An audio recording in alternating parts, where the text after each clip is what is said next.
बोलिए वृंदावन बिहारी लाल की जय श्री हो। राधा रानी सरकार की जय हो। भक्त वत्सल भगवान की जय हो। तो हम सभी ने मिलकर भगवान के जो भक्त हैं उनकी कथा आज श्रवण की। अब सभी के मन में एक प्रश्न आ रहा होगा कि जो विदुर जी हैं वो कौन है? क्या किसी को यहाँ पता है कि विदुर जी कौन है?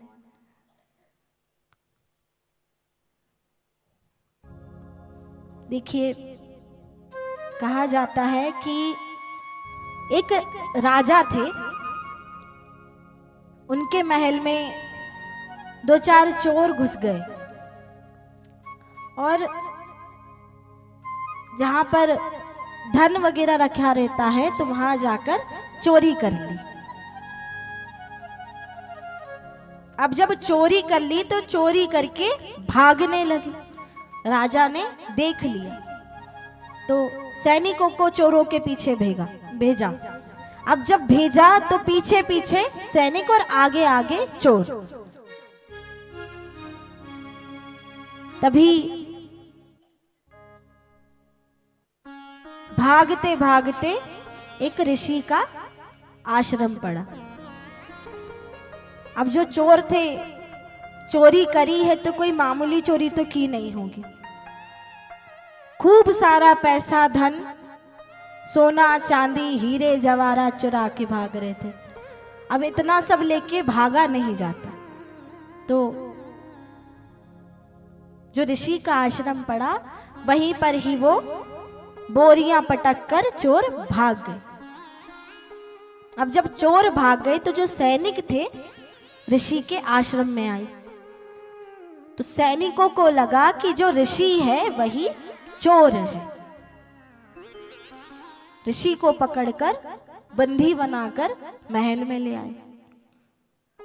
राजा ने सजा सुना दी, मृत्यु दंड। ऋषि को लेके गए जहां पर फांसी लगाई जाती है। खड़ा कर दिया, रस्सी गले में पहना दी। अब राजा विचार कर रहा है कि ऋषि के मुख से कुछ भी नहीं निकला।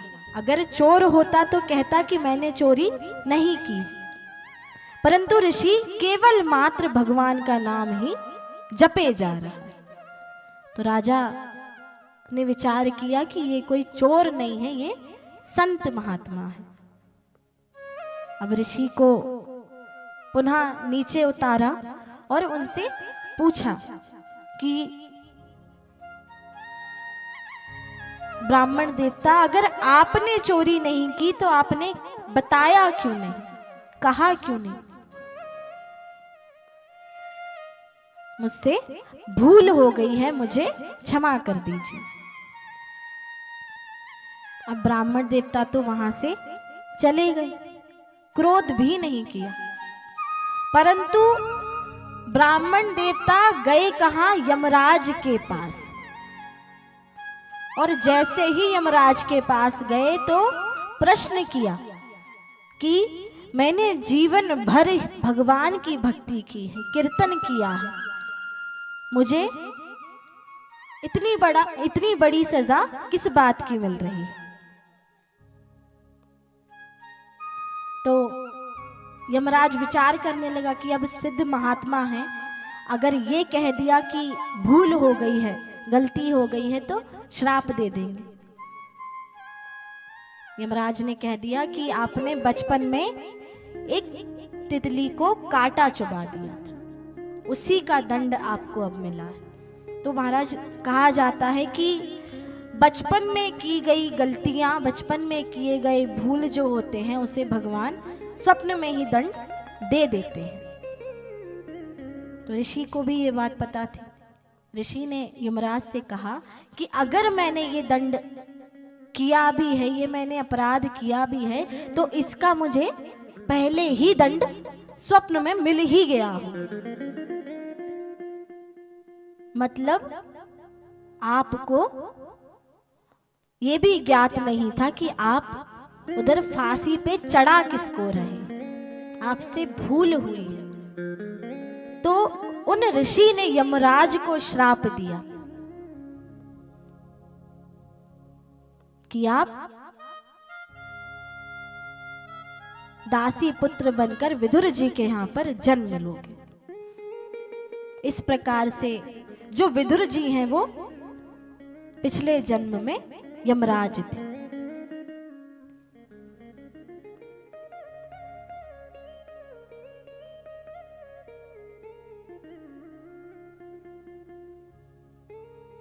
अब देखिए, कायेन वाचा मनसेन्द्रियर्वा बुद्ध्यात्मनावानुसत स्वभवाता करोति यद यद सकलम परस्मै नारायणायेति समर्पयेतत्। जो विदुर जी हैं महाराज पूछ रहे हैं कि व्यक्ति जीवन में केवल मात्र शांति चाहता है कि शांति प्राप्त हो जाए, मन शांत हो जाए, परंतु कभी ऐसा क्यों नहीं होता कि जो व्यक्ति भगवान से मांगता है वो भगवान नहीं देते। देखिए, कई होते हैं जिनके पास धन नहीं होता, वो मांगते हैं कि भगवान हमें थोड़ा सा धन दे दीजिए। किसी के पास सुख नहीं होता तो व्यक्ति बोलता है कि सुख दे दीजिए, परंतु धन देने की चीज नहीं होती, सुख देने की चीज नहीं होती। जब तक आप भगवान में मन नहीं लगाएंगे, भगवान स्वार्थ में आपको कभी भी कुछ भी नहीं देंगे। इसी प्रकार से महाराज कहते हैं विदुर जी से कि भगवान कभी भी स्वार्थी व्यक्ति को कुछ भी नहीं देता। अगर आपको धन चाहिए है तो मेहनत से कमाकर धन प्राप्त करिए। बिना मेहनत के कभी भी भगवान कुछ भी नहीं देते।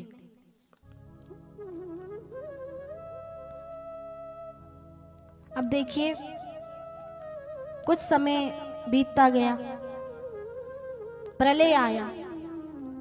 जब प्रलय आया तो सृष्टि, ब्रह्मा जी ने सृष्टि करने का विचार किया। अब सृष्टि करने के लिए ब्रह्मा जी ने 4 ऋषियों को उत्पन्न किया, परंतु चारों ऋषियों ने सृष्टि करने से मना कर दिया। तो ब्रह्मा जी को क्रोध आ गया। अब जैसे ही ब्रह्मा जी को क्रोध आया तो ब्रह्मा जी के क्रोध से रुद्र उत्पन्न हुए। तो रुद्र को कहा कि जाकर के सृष्टि करो।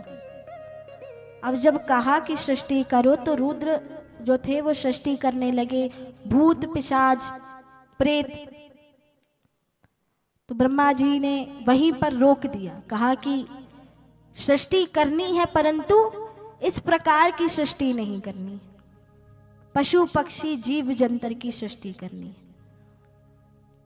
तो रुद्र कहने लगे कि अब क्या किया जाए। तो ब्रह्मा जी ने कहा कि जाओ और जाकर के तपस्या कर। अब इसके बाद जब रुद्र तपस्या करने चले गए तो ब्रह्मा जी ने अंतर ध्यान होकर 10 पुत्र उत्पन्न किए। उनके नाम है, मैं आपको गिनाती हूं। मरीचि, अत्रि, अगीरा, पुलस्त्य, पुलह, क्रतु, भृगु, धर्म, अधर्म, नारद जी, दक्ष, काम, क्रोध, लोभ। जब इनको ब्रह्मा जी ने उत्पन्न किया तब इनसे भी सृष्टि नहीं हुई। जब इनसे सृष्टि नहीं हुई तो ब्रह्मा जी के अंग से 2 भाग हुए और उनमें से नाम रखे गए मनु और शतरूप। इन्हें कहा गया सृष्टि करने के लिए। अब जब इन्हें सृष्टि करने के लिए कहा गया तो सृष्टि करना प्रारंभ तो कर दिया, परंतु सृष्टि करें कैसे, संसार तो रसातल में डूबा हुआ था। अब जब रसातल में संसार डूबा हुआ था तो बाहर कैसे निकाला जाए?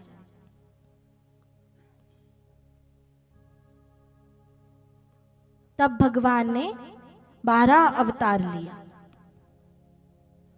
जब भगवान ने 12 अवतार लिया तो एक दैत्य था, सभी को पता होगा, नाम सभी ने सुना होगा, हिरण्याक्ष का, सभी ने नाम सुना है। तो हिरण्याक्ष ने 12 भगवान को ललकारा कि अगर आपको रसातल से पृथ्वी को बाहर निकालना है तो आपको पहले मुझसे युद्ध करना पड़ेगा। तो भगवान ने युद्ध किया और हिरण्याक्ष का उद्धार किया। एक बार दक्ष की पुत्री जो थी दिति, वो अपने पति से संतान प्राप्ति की कामना करती थी। तो पति से कहा कि संतान चाहिए, परंतु समय था संध्या का। कहा जाता है कि जब संध्या का समय होता है तो कभी भी षष्ठी नहीं करनी चाहिए।